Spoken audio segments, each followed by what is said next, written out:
کیا آپ جانتے ہیں کہ پشتو ایک ایسی زبان ہے جو سپیس یعنی خلا میں بھی بولی جا چکی ہے اور یہ 1988 میں سپیس میں بولی جانے والی چوتھی زبان بنی۔ آپ کو بتاتا چلوں کہ اس وقت زمین پر 7139 زبانیں آفیشلی طور پر بولی اور جانی جاتی ہیں، لیکن ان تمام زبانوں میں سے صرف 6 زبانیں ایسی ہیں جو آج تک سپیس میں بولی گئی ہیں، اور ان تمام زبانوں میں سے آپ کو یقیناً یہی لگے گا کہ پہلی زبان انگلش ہوگی جو سپیس میں بولی ہوگی، لیکن آپ کو بتا دوں کہ انگلش نہیں بلکہ رشین وہ پہلی زبان ہے جو سپیس میں بولی گئی تھی، کیونکہ رشیا ہی وہ پہلا ملک تھا جو سب سے پہلے سپیس پہنچا تھا۔ سپیس میں پہنچنے والے سب سے پہلے انسان کا نام یوری گگارین تھا، جو 12 اپریل 1961 میں سپیس پہنچا تھا۔ سپیس میں دوسرے نمبر پر انگلش زبان بولی گئی، پھر تیسرے نمبر پر فرینچ بولی گئی، اور پھر چوتھے نمبر پر ایک پشتون ایسٹرونیٹ سپیس پہنچا جس نے سپیس جا کر پشتو زبان بولی، اور اس پشتو بولنے والے ایسٹرونیٹ کا نام عبدالاحد مومن تھا۔ ان کا تعلق افغانستان کے علاقے صوبہ غزنی سے تھا، اور یہ وہ دور تھا جب سوویت یونین نے افغانستان پر قبضہ رکھا تھا، اور عبدالاحد سوویت یونین ہی کی وجہ سے سپیس پہنچے۔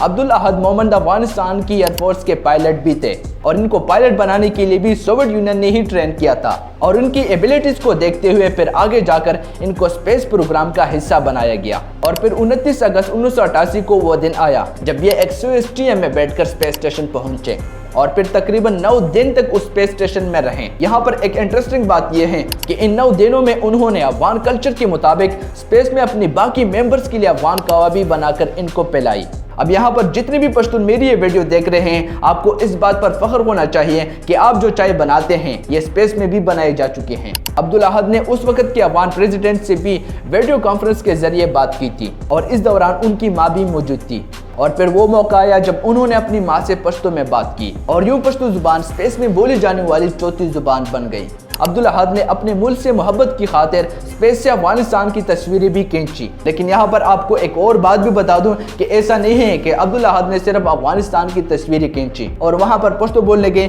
یا پھر چائے بنانے گئے، بلکہ انہوں نے سپیس میں کئی ایکسپیریمنٹس بھی کیے، جیسے انسانی باڈی پر سپیس میں کیا ایفیکٹس پڑتے ہیں، اور کئی ایسٹرونومیکل آبزرویشن کو بھی سمجھنے کی کوشش کی۔ ان کو 7 ستمبر 1988 میں ہیرو آف سوویت یونین کا ایوارڈ بھی ملا۔ عبدالاحد ابھی بھی زندہ ہیں، جرمنی میں موجود ہیں، اور ان کی عمر 65 سال ہے۔ پروگرام